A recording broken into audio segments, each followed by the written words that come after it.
मनोरंजन ब्रह्म जिंदाबाद, डॉक्टर हेमंत बिश्व शर्मा जिंदाबाद, डॉक्टर हेमंत बिश्व शर्मा जिंदाबाद, दिलीप सैकिया जिंदाबाद। दिनै हाबाफारियाव बहा जौगान हाबाफारि खुंनाय जादों नोंथाङा? गिबियावनो आङो मिडिया नायगिरिफोरनिसिम गाहाम हामलायनाय जासिग्रोबाय। दिनै दतमा मण्डल बिजेपिनि जे बानजायनायाव जयनिं हाबाफारि जादों, बेवहाय फारियै दुमुरुगुरि गामियाव मोनथाम गावबुरानि आन्दाराव गासै 80निबो बारा बेवहाय बिजेपि दोलोखौ मोजां मोननानै बिथांमोना जगदान जादों आरो दिनै जोंनि नैबे लङादुवार होननाय मोनसे गामियाव दिनै बेवहाय 70निबो बारा बेवहाय बिजेपि दोलोखौ मोजां मोननानै जगदान जादों। जाहोना बेनो, दिनै दतमा समस्ति हिसाबै बिजेपि दोलोआ मोनसे गोख्रों मोनसे हाबाफारि लानानै खामानि मावगासिनो दं आरो बुंनो थाङोब्ला बिजेपि दोलो हिसाबै दतमायाव खुनु मोनसे दिनै मा होनो जिरायनानै थायाखै। मानो होनोब्ला जोंनि समाजकर्मि जे फैगौ जे बिसायख'थियाव बिथाङा दतमा कनस्टिटिउन्सियाव बिजेपि दोलोनिफ्राय दिनै दतमा कनस्टिटिउन्सिनि सिंनि जे रायजो राजाफ्रा जोंनि जे मनोरन्जन ब्रह्म बिथांखौ प्रजेक्ट खालामनानै देरहाहोनायनि मोनसे हाबाफारि लानानै खामानि मावगासिनो दं आरो बेखौ दिनै सारा मोनसे समस्तियावनो दिनै नुनो मोनबाय थादों जे बिजेपि दोलो हिसाबै मोनफ्रोमबो गामियावनो दिनै मेम्बारशिप दिनै जोंहा दंसै।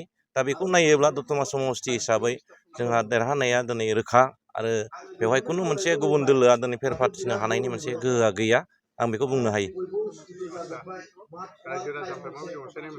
रायजो राजायाथ' दिनै 100% दिनै मनोरन्जन ब्रह्म बिथांखौ दिनै मोजां मोननानै दिनै जोङो दिनै लेंलायनाङा, बिथांखौनो दिनै नागिरनानै दिनै लैहोर लैहोर फैनानै बाहागो लाफैयो आरो बिथांजों खामानि मावफानो होननानै दिनै गोबां दिनै जोंनि ओनसोलनि जे दैदेनगिरिजों लोगोसे रायजो राजाफ्रा दिनै दैलि जगदान जादों।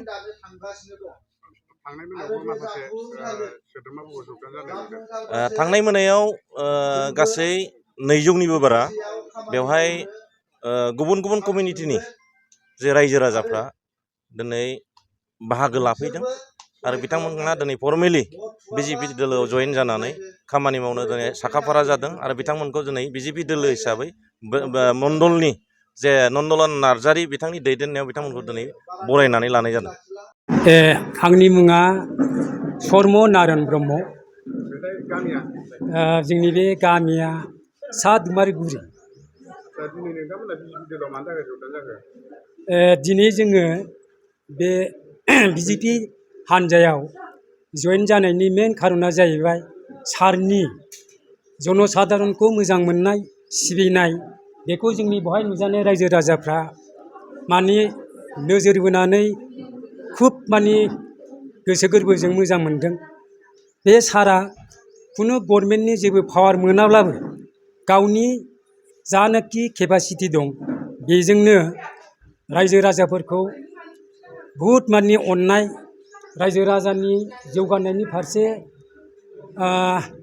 जेरै नैबे जोंनि मन्दिर दंमोन, बे मन्दिराबो सारा बे थिं गब्लंजोबनायखाय बे गोदानै बायनो थाखाय जोंनो आगोलावबो अनसुंथाइ होलांदों। दा बेफोरबायदिनि अननाय सिबिनायखौ नुनानै दिनै जोङो बे सारनि हान्जायाव हाबनानै जोङो मदद होनो थाखाय हेफाजाब एकदम गोसो गोरबोजों जों दिनै जयेन जानाय जाहैबाय। आङो आजिलै आङो बिपिएफ हान्जायाव 17 बोसोरसो आं आगोलनिफ्रायनो दङमोन।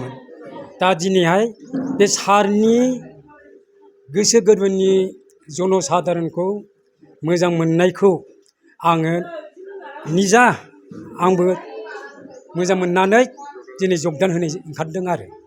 आंनि मुङा राजिब बसुमतारी, लङादुवार, दतमा लङादुवार। नोंथांमोना दिनै बिजेपि दोलोआव जगदान जानाय जाहोना? जोङो दिनै समजों लोगोसे खारफालांनो नागिरदों। मानो होनना बुङोबा जों आगोलाव सोरबा दङमोन इउपिपिएलआव, सोरबाया दङमोन बिपिएफआव।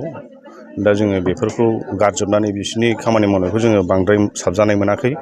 बेनि थाखायनो जोङो दा जोंनि गोदान BJP सरकारजोंनो जोङो जगदान खालामनानै खामानि मावलांफानो आगान सुरदों आरोखि।